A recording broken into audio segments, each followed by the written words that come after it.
예, 안녕하십니까? 예, 안녕하세요. 자, 이번 한 달 회계학의 기초라고 할 수 있는 회계원리 또는 기초회계에 같이 공부하게 될 사람입니다.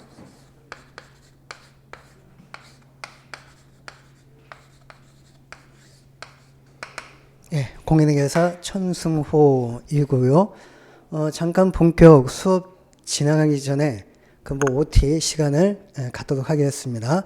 우선 저에 대한 간단한 소개, 그 다음에 회계가 어떻게 구성이 되고 있는지, 그 다음 회계의 특징, 그 다음 공부 방법, 그리고 마지막에 제 강의 특징 객관적으로 소개하고 그 다음 진도 진행을 하도록 하죠. 일단 저는 1990년도에 공인회계사 시험에 합격을 했고요. 회계학원에서의 강의는 1989년부터 2000년 12월까지 회계학원에서 강의를 했고요. 그러면 이제 본격 이제 1차 회계학만 전적으로 한 게 2000년 7월부터 지금까지, 그리고 앞으로 언제까지 할런지는 솔직히 이제 저도 모르겠습니다. 여러분들이 사랑하는 고객님께서 이제 그만하세요 라고 그런 시그널을 준다면 이제 그때 이제 마무리가 돼야 되겠죠. 아무튼 그 2000년 7월 이때는 관세사에서는 회계학 시험이 없었을 때였으니까 감정평가사 1차 회계를 이때부터 이제 강의를 시작을 했는데 사실 여기가 어떻게 보면 친정이라고 할 수가 있어요. 이때 이제 감정평가사 학원들이 여기 노량진 쪽에 거의 다 몰려 있었습니다. 지금 안교 고시학원이라고는 지금 없어졌지만은 그게 어떻게 바뀌었는지 모르지만, 그리고 이제 남부가 있고, 그래서 저는 이제 안교 고시학원부터 시작을 해서 이제 감정평가사 1차 회계학 강의를 지금까지 이제 쭉 하고 있는데, 요때 한 6개월 정도 회계학원에서 하고 감평학원하고 두 군데다 보니까 조금 뭐라고 할까요? 시간이 상당히 빠듯하더라고요. 그리고 저는 개인 사무실도 계속 90년도에는 회계법인에 근무하고 있다가 93년도에 개인 사무실을 오픈을 했습니다.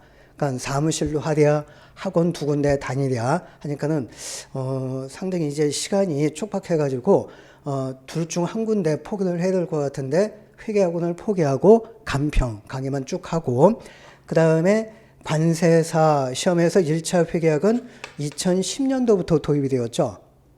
그 전에는 회계학이 없었어요.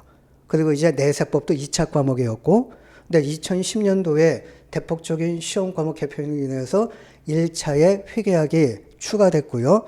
또 2차 과목이었던 내세법이 1차 객관식으로 이제 바뀐 거죠.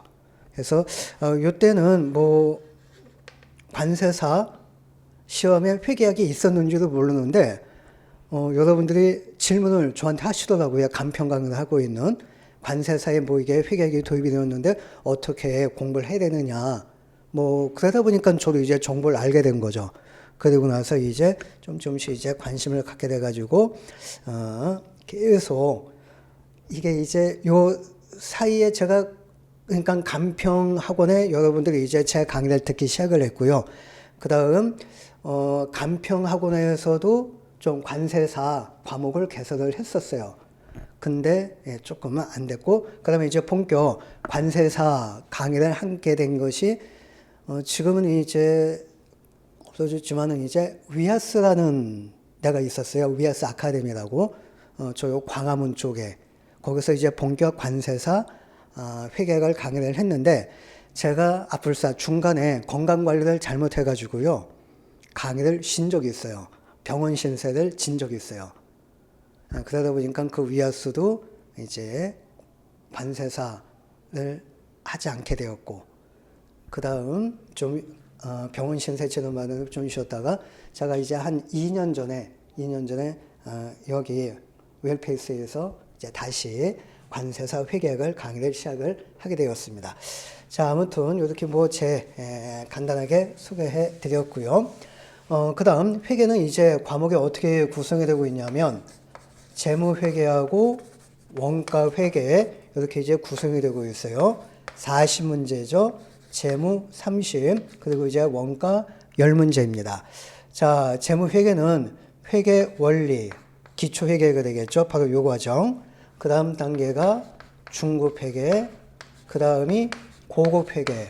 이렇게 이제 구성이 되고 있는데, 무대내 시험은 고급 회계 출제되지 않습니다. 그래서 이거는 뭐 신경 쓰지 않으셔도 되겠고요. 그래서 이제 회계 원리, 중급 회계, 요게 이제 재무 회계가 되겠고, 회계 원리를 반드시 공부해 주셔야지만이 다음 단계 중급이라든가 원가 회계 공부를 하실 수 있습니다. 예. 그 다음 모든 과목 기본서 과정이 있고, 그 다음에 객관식 문풀 과정이 있습니다.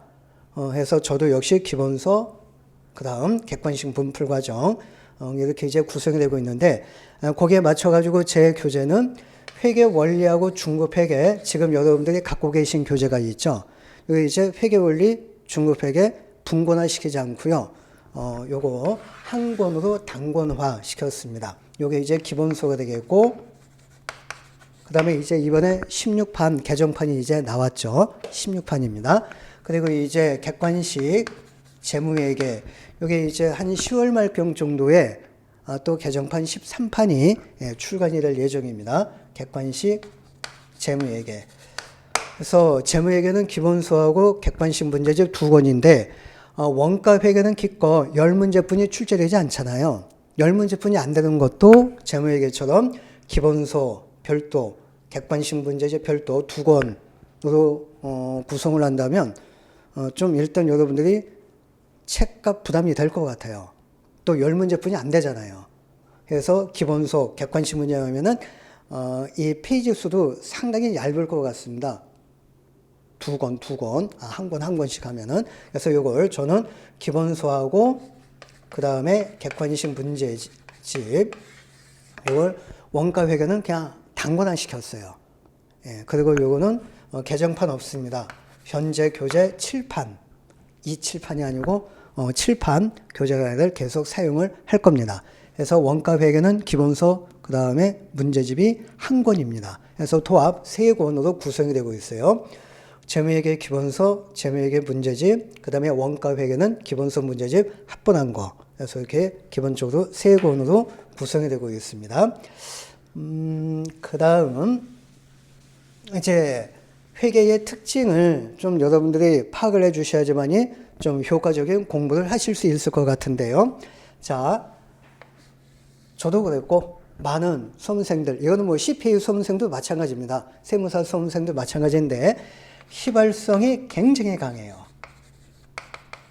물론 다른 과목들도 휘발성은 있지만은 회계학은 다른 과목에 비해서 더 휘발성 강도가 더 높습니다. 분명히 특히 이제 저 같은 경우에는 좀 이따가도 제 강의 특징 말씀드리겠지만은 비전공자 출시생 기준으로서 상당히 20년 이상 1차 회계학만 연구를 했습니다. 그래서 비전공자도 이해할 수 있게끔 그렇게 이제 강의 준비를 많이 하고 있는데, 그래서 천무회계사 강의를 들었을 때는 회계학 어렵다고 하겠는데 뭐가 어려웠는지 모르겠대요. 다 이해가 된대요. 근데 다시 한번 복습을 하려고 보니까는 생각이 나지 않는데요. 이거는 거의 모든 분들 공통 사항입니다. 회계학은 이만큼 휘발성이 강하기 때문에, 그래서 뭐 일주일 후에 그리고 2주일 후에 다시 한번 보니까는 생각도 나지도 않고, 그 다음에 이제 그 당시에는 문제 풀렸던 것이 그 다음에 다시 풀려고 보면은 안 풀린다든지, 풀었어도 뭐 답이 틀리게 나온다든지 이런 현상이 나타납니다. 이제 휘발성이 강하기 때문에 이런 현상이 나타나게 되겠고요. 그 다음에 이제 두 번째 특징.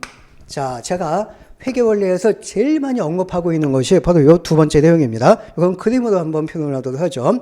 회계학은 앞의 내용하고 뒤의 내용하고 이어지는데 그냥 이어지는 것이 아니고 그 범위가 점점 확대가 되어가면서 이어집니다. 객관식 문제집까지. 자, 다른 과목을 한번 비교 한번 해보죠. 제가 뭐 관세법을 알겠습니까? 무형령을 알겠습니까? 하지만 이제 공인회계사는 세무사 자격증도 이제 주어지는데, 내세법은 그래도 좀 알고 있어요. 부가세법은 뭐 개인사무실 운영에서 매일매일 상담하는 내용이 되겠고요. 그래서 이제 부가치세법 아직 공부 안 하셨죠? 지금 예, 좀 아시는 분도 계시고 뭐 물론 모르셔도 괜찮아요. 예. 이 뇌세법, 부가칠세법이 여러 가지 이제 주제로 이제 구성이 되고 있는데 이 내용들이 끊어져 있어요. 뭐 맨 앞에는 뭐 총칙편 해가지고 뭐 납세제라든 납세지, 사업장 그리고 그런 뭐 사업자 등록 있는데 그런 건 쉬운 거고. 그래서 뒷부분 좀 가보시다 보면은 겸용사업자라고 나와요. 과세사업자하고 면세사업자, 겸용하는 사업자.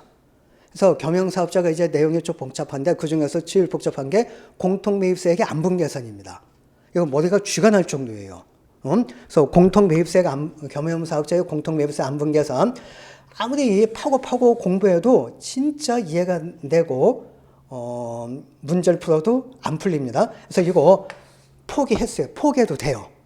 포기해도 됩니다. 이거 포기한다고 해가지고 뭐 과세표준 계산이라든가 아니면 뭐 간이과세자 공부하는데 전혀 지장이 없습니다. 난이도 높은 거 포기해도 다른 데서 쉬운 부분에서 점수 얻으면 됩니다. 그리고 또 특히 더 복잡한 거는 저는 이거 아직도 이게 정리가 아직도 안 되는데 이 부가칠세법 가산세 엄청 어려워요. 국세기본법 가산세 절개가닥입니다. 이게 국세기본법 가산세 배척하고 있어요. 부가칠세법의 가산세는 굉장히 복잡합니다. 암기할 것도 많고 케이스도 많고 그래서 이게 너무 어려워가지고 이거 포기했습니다. 포기해도 괜찮아요. 뭐 개별소비세법 공부하는데 전혀 지장이 없습니다. 예. 그래서 특정 부분 공부했을 때 난이도가 높다, 어렵다 하면은 그 부분 포기하고 다른 쪽에서 점수 더 확보하면은 됩니다. 하지만 회계는 그게 안 돼요. 이게 앞에 내용하고 뒤에 내용하고 단절된 게 아니에요. 내용이 다 이어집니다. 확대가 되어가면서. 이렇게 이제 회계 원리에서 제일 많이 표현하고 있는 내용이 바로 이 내용입니다. 그래서 일단 1장부터 하여튼 내용이 계속 뒤에 내용 계속 이어지고 중급회계 앞에 부분 뒤 부분 객관식 문제집까지 이렇게 이어지는데 범위가 점점 확대가 되어갑니다. 아직 요건 아직 파괴 안 되셨을 거예요. 이거 뭐 회계 전공자도 이거 모르시는 분 계시니.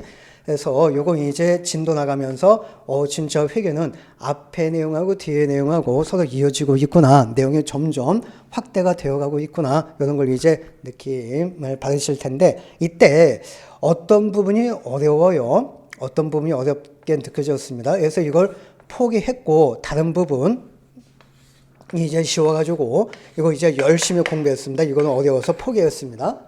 그럼 이거 열심히 공부했다고 해가지고 점수 확보할 수 있느냐?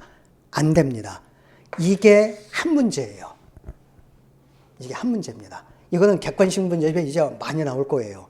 그래서 이거 열심히 공부해도 포기했던 부분이 섞여가지고 한 문제가 출제가 된다면 이거 열심히 공부해도 문제 풀 수 있나요? 절대 못 풉니다. 이걸 모르면 어떻게 풀 거예요?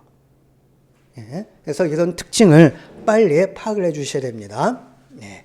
그래서 회계는 앞뒤 내용이 서로 확대가 되어가면서 이어지고 있다.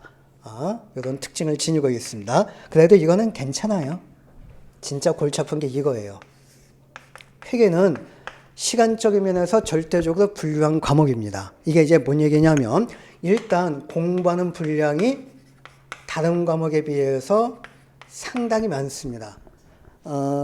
여러분들 이 교재만 갖고 놓고 본다면은 느낌이 와닿지 않으실 텐데, 하여튼 회계는 공인회계사 시험 과목이 이제 회계를 판단할 수 있는 가장 기준이 됩니다. 그래서 회계사 수험생들은 회계 원리가 거의 500쪽이에요.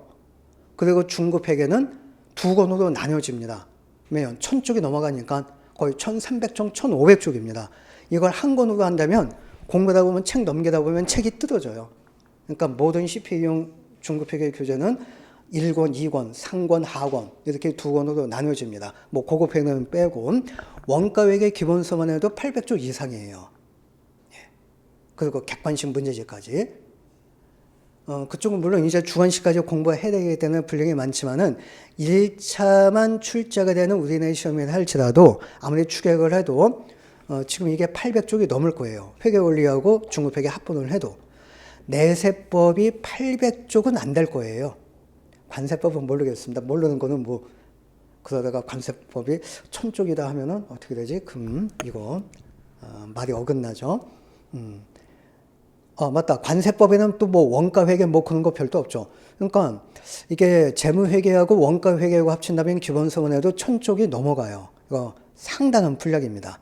1차만 공부한다 할지라도. 예. 일단 공부량이 책 두께로서 공부량이 이제 많습니다. 그래도 이거는 괜찮습니다. 공부하는 분량. 아까 휘발성이 강하다고 그랬죠. 특징. 휘발성이 강하다고 하였습니다. 더 다른 여타 과목에 비해서 회독수가 많아야 돼요. 뭐 부가칠세법 예를 들어서 뭐 3회독 정도면 뭐 충분하다. 아마 3회독 정도는 뭐 기본서는 뭐 충분할 겁니다. 객관식도 뭐 이 정도 이상은 할 거 없습니다. 그런데 회계는 최소 회독수가 3회독이에요. 원체 휘발성이 강하다 보니까 뭐 3회독 갖고는 택도 없습니다. 그래서 다른 여타 과목에서 최소한 2배 이상의 회독수를 가져야지만이 어느 정도 시험 대비가 될 거예요. 네. 아마 3회독 정도 했다. 초시생 기준입니다. 예, 단연차가 아니고 동차생이 아니고 초시생 기준 3회독 정도만 한 상태에서 시험장 들어갔다 무조건 꽈락 나옵니다. 회계는. 그래서 최소한 3회독 이상을 해주셔야 됩니다. 물론 이제 시험 경력에 쌓여졌던 단연차 분들도 계시죠. 관세사도 어제 뭐 2차 시험이 끝났지만은 옛날하고 달리 조금 수험 기간이 점점 길어졌나 봐요. 예. 예. 그러면은 나중에 만약에 3년차, 4년차다. 그때는 뭐 3회독까지는 할 필요는 없을 거예요. 과거에 공부한 경험이 있기 때문에. 그래서 초시생 기준으로서 최소한 3회독 이상, 그래서 평균 5회독 내지 8회독은 해야 돼요. 예. 예. 이거 여러분들 협박하는 거 아니에요. 객관적으로 말씀드리는 겁니다. 예. 그래서 다른 과목에 비해서 회독수가 많아야 되니까 공부하는 시간도 다른 과목에 비해서 시간 투자를 많이 해줘야 됩니다. 그래도 이건 괜찮아요. 예. 여기까지 열심히 했다고 해서 합격하는 거 아니에요, 회계가. 진짜 이게 회계가 어렵게 느껴지는 것은 또 만약에 가끔 가다가 이제 내세법이 난이도가 높게 출제가 되는 경우도 있지만은, 그럼 언뜻 우리가 생각할 때, 야, 올해 내세법이 난이도가 상당히 높게 출제가 되었어. 역대급이야. 그러면 꽈락 비율도 내세법이 높을 것 같죠? 근데 내세법이 난이도가 높게 출제가 되어도 항상 꽈락 비율 최고 높은 것은 회계입니다. 이거는 감정평가사도 마찬가지예요. 감정평가사도 뭐 경제학이 역대급이다 해도 꽈락 비율이 제일 높은 게 1회 시험부터 지금까지 35회 시험까지 간평, 예, 회계학이 가장 높은 꽈락 비율을 보였어요. 원래도 역시 회계학 꽈락 비율 제일 높고, 이거는 관세사도 마찬가지입니다. 관세사는 꽈락 비율 최고 높았던 게 70%였어요. 예, 70%대. 그리고 뭐 60%대도 있고 50%대의 꽈락 비율도 나타나고요. 예. 그게 이제 왜 그러냐면, 예, 일단 회계는 계산 문제가 거의 70~80%입니다. 뭐 가끔 가다 보니까 내세법 계산 문제 한 대여섯 문제 나오잖아요. 그거 완전히 뭐 아예 처음부터 공부 안 하고 그냥 조문을 묻는 문제 위주로 공부하시는 분들이 계시다 보는데, 그래도 내세법 진짜 뭐 막말로 계산 문제 다 제껴도요 점수 나와요. 근데 회계는 계산 문제가 70~80% 정도 계산 문제 출제가 됩니다. 계산 문제입니다. 시간 내에 절대 못 풀어요. 뭐 다른 과목은 1분 이내에 충분히 한 문제 풀 수 있습니다. 근데 절대 회계는 1분 이내에 한 문제 못 풀어요. 그래서 일단 이렇게 하죠. 내세법 30분, 회계학 50분 이렇게 배정을 해줘야 됩니다. 지금 2교시가 내세법과 회계학이죠. 그래서 40분, 40분은 이건 무조건 실패입니다. 내세법 30분 이내, 회계학 50분, 60분 초과할 수도 없어요. 예. 그래서 50분 정도 이렇게 생각을 하신 다음에 하는데, 이게 50분 투자해가지고 지금부터 이제 제가 이끄는 방향에서 공부하지 않는다면 20문제도 못 풀고 나오는 현상이 나타납니다. 자, 계산 문제입니다. 그래서 계산 문제 시간 내에 절대 못 풉니다.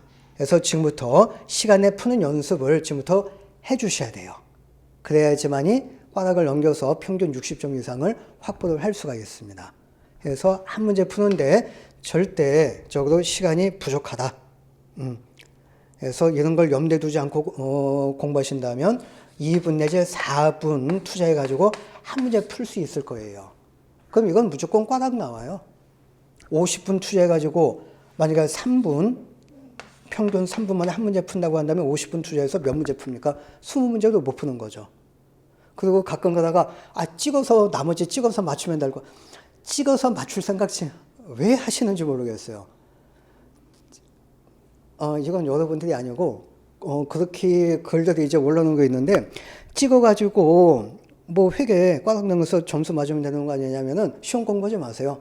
로또 찍어가지고 1등 당첨되면 되잖아요. 그러니까 찍어가지고 그런 전략에 멋지게 적중이 된다면 참 세상 왜 이렇게 편하게 사시는지 모르겠어. 불확실한 거에 내 인생 걸지 마세요. 예, 그렇게 하다 보면은 나도 모르게 단연차의 길로 접어들 수 있습니다. 그래서 지금부터 이제 시간적인 면을 고려하면서 지금부터 공부를 해주셔야 돼요. 그래도 많은 문제 풀기 힘든 게 회계학입니다. 하여튼 과목 특징 때문에 이런 현상이 나타나는 거예요. 자, 그러면 이제 공부 방법 한번 살펴보죠. 그럼 이제 어떻게 해야 될 것이냐. 일단 기본 원리를 이해를 해 주셔야 됩니다. 이거 갖고 절대 안 됩니다. 이해만 한 상태에서 문제 절대 못 풀어요. 설사 푼다 할지라도 뭐 2분, 4분, 5분 만에 한 문제 풉니다. 무조건 꽈락이 나옵니다. 그래서 문제 푸는 테크닉을 같이 공부를 해 주셔야 됩니다. 예. 그 다음 제가 간곡히 부탁드리는 것은 회계 절대 예습하지 마세요. 예습하면 시간 낭비입니다. 대신 복습만큼은 철저히 해 주셔야 됩니다. 그래서 복습은 제가 매 시간마다 챙길 겁니다. 복습에서 조금이라도 샛길로 간다면 무조건 실패할 확률이 높아요. 회계는 초장에 잡아놔야지 나중에 정신 차려가지고 나중에 공부하시게 되면은 본의 아니게 단연차의 길로 접어들 확률이 굉장히 높습니다. 1차 시험에서 떨어졌다면 무조건 회계 때문에 거기다가 1차 시험에 떨어지는 경우가 많습니다. 3년 차이신 분들도, 4년 차이신 분들도. 간평은 연차가 더 길어요. 거기다가 1차 또 떨어지는 분들은 회계 때문이에요. 그쪽도 회계가 꽈락 비율이 가장 높은데, 지금도 이제 아마 그럴 것 같은데, 거기는 뭐 5년 차 이상이 거의 대부분이에요. 참 이거 왜 납득이 안 돼요. 2차 실력이 아무리 훌륭하다 할지라도 1차 시험부터 떨어지면은 그 2차 실력 아까운 거 실력 발휘를 못하고 또 다시 1차 준비를 또 다시 해야 되잖아요. 근데 그런 와중에 정신적으로 피폐해져가지고 시험 또 중도 하차 하시는 분들도 또 나오는 거고. 그러니까 회계는 무조건 초장에 확 잡아야 돼요.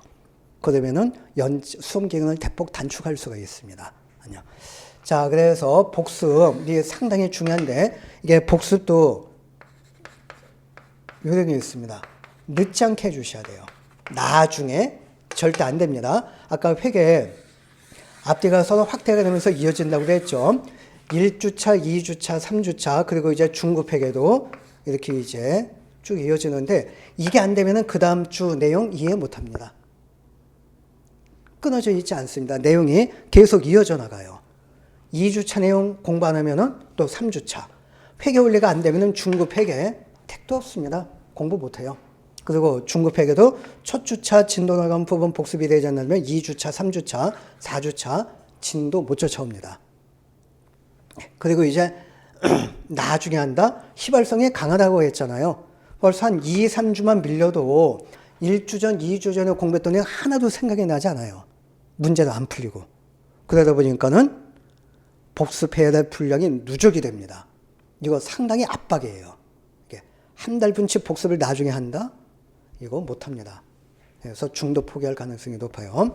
또 시간이 흘러가다 보면은 다른 과목들도 공부를 해야 될 때가 되죠. 그렇죠? 그럼 다른 과목도 공부해야 되는데 아직 회계 정리도 안 됐고 복습해야 될 회계 분량이 많고.